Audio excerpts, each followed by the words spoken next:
Hi everyone, welcome back to another tutorial from Crazy Gamer.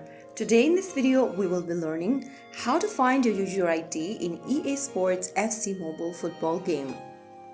Your user ID is essential if you want to contact the EA support for help, recover your account, or join events or tournaments.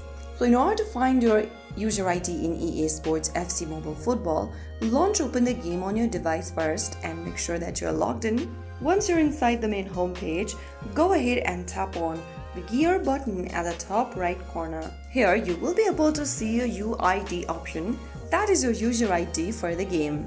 To copy the user ID, tap on the copy button, two squares overlapping right next to UID, and this will copy the user ID on your device's clipboard.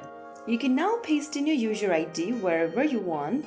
You can save it for later use or simply write it down safely.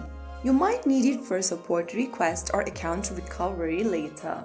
So that's how you find your user ID in EA Sports FC Mobile Football. If you found the video helpful, don't forget to like, share and subscribe to our channel. I will be back again in the next video. Thank you for watching.